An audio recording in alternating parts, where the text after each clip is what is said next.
Hello guys, so Lolo, this is for Aries. Aries, welcome dito sa aking channel, Kapalaran 888. Welcome guys. This is weekly tarot reading, so this is from March 16 hanggang 22. Okay, so Aries. Kumuha tayo dito Aries ng 2 cards.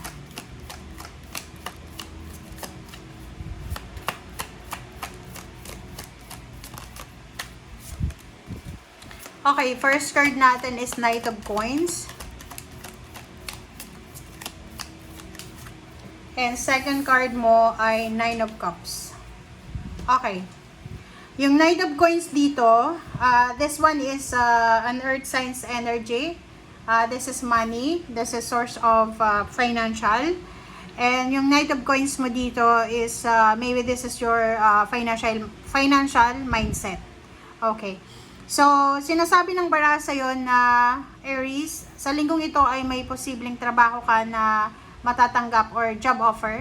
Like, kung halimbawa na part-time lang ito, may full-time ka, tapos may mag-offer sa'yo ng mga part-time. Sinasabi ng bara sa'yo dito na dahan-dahan ka lang, okay? So, you need to make sure na balanse yung pag-accept mo ng mga trabaho na yan. And wag mong kakalimutan na matulog, magpahinga from time to time. Okay, next card natin is Nine of Cups.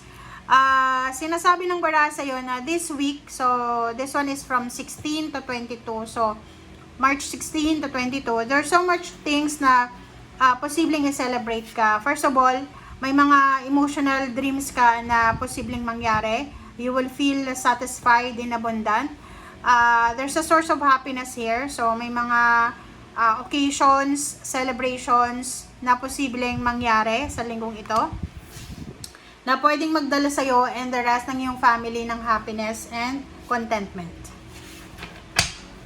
Alright. So, masaya ka. Masaya ka, Aries, sa linggong ito. Kasi maraming rason para mag-celebrate ka.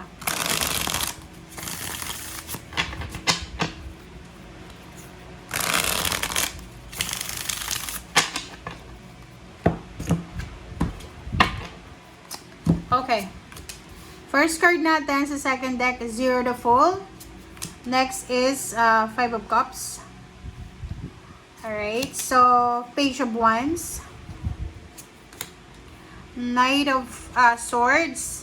And then, Six of Cups. At sa ilalim mo dito, Aries, ay Three of Cups and Temperance. So, yun. Sabi ng bara sa'yo dito na huwag kang masyadong nag-iisip sa financial problems mo. This week, ang linggong ito, or this week and the next week. So, 2 weeks siya. Last 2 weeks siya ng March na wala kang dapat naisipin. Huwag kang masyadong mag-focus sa pera. Kung magkano yung wala kang pera or magkano yung kailangan mo.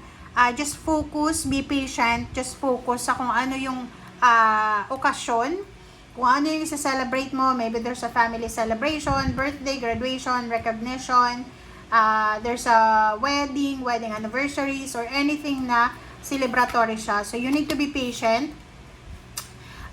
Huwag kang masyadong mag-iisip sa sa finances mo kasi posibleng masaktan ka lang. Okay? So, yung focus mo sa linggong ito is mag-enjoy. Mag-enjoy kasi may celebration. Maraming rason para mag-celebrate. So, yun yung dapat nabigyan mo ng focus. Alright. So, Zero the Fool, Five of Cups. Sinasabi ng bara sa'yo dito na in terms of relationship, in terms of money, career, or mga travel na yan, mga purchases, gusto mong bumili ng sasakyan, gusto mong mag-travel, gusto mong magsimula ng love life, gusto mong bumuo ng pamilya, whatever plans, kailangan mong ihang mo muna. Okay? Wag kang magte-take ng risk sa linggong ito kasi posibleng pagsisisihan mo yan. Okay? So, yung Page of Wands and Knight of Swords, sinasabi ng barahan na isang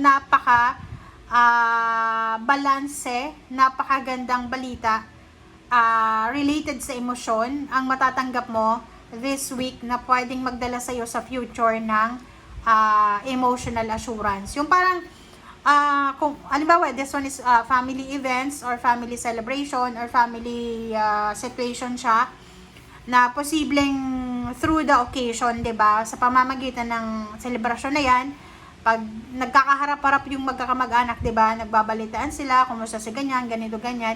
So, posibleng makatanggap ka ng several messages, good messages na pwedeng makatulong sa iyo in the near future. Okay, let's clarify.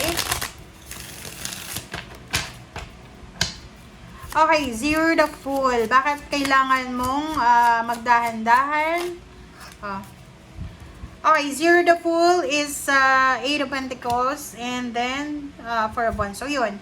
Ang kailangan mong paghandaan ngayon or kailangan mong pag-isipan is all about your Eight of Pentacles. So, kung may mag-offer sa'yo ng trabaho, kailangan mong pag-isipan kung yung trabaho na yan ba ay legal, yung trabaho na yan ba ay makakabuti sa'yo, or ano ba. So, you need to carefully choose yung decision mo sa paghahanap buhay, pagtatrabaho.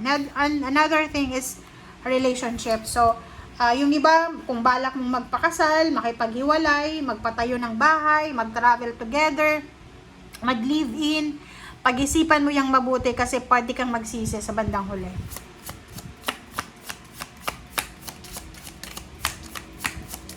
Okay, Five of Cups. Ano ba yung pagsisisihan mo?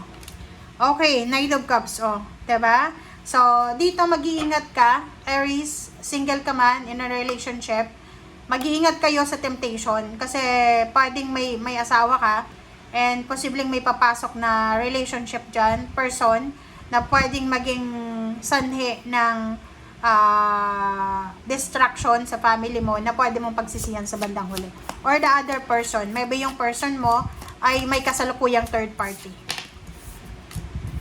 Okay, so dito naman Chariot. Oh wow. So in the near future, sinasabi ng barahan na posibleng ma-purchase mo. So yung mga Aries na nagpaplanong bumili ng sasakyan, dream car, dream travel, or kung ano pa man, sinasabi ng baraha in the near future. So, wag mong, pag alimbawa ngayon, hindi mo pa afford, pag alimbawa sa ngayon na alam mo na imposible mo pang makuha itong sasakyan na to, or even travel, or relocation, wag mong ipipili.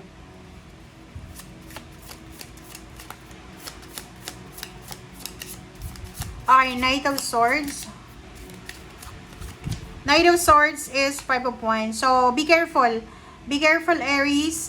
Same with the Leo sa mga kwento, ganyan, ganito. Kasi, posibleng makaharap ka ng isang tao na magkakaroon kayo ng misunderstanding. So, kung lasing ka, or may impluensya ka ng alcohol, iwasan mong makipagharap sa mga taong alam mo na may sama ka ng loob. And, Six of Cups, Wheel of Fortune. Sinasabi ng baraha sa'yo dito na sa usaping relationship, lalo na yung mga heartbroken dyan, huwag kayong mag-alala kasi magbabago ang takbo ng iyong relationship. Siguro in the near future, may experience mo siya. Pero sa ngayon, parang sinasabi na you just need to be focused sa kung ano yung importante sa ngayon. Okay? Thank you guys. Bye!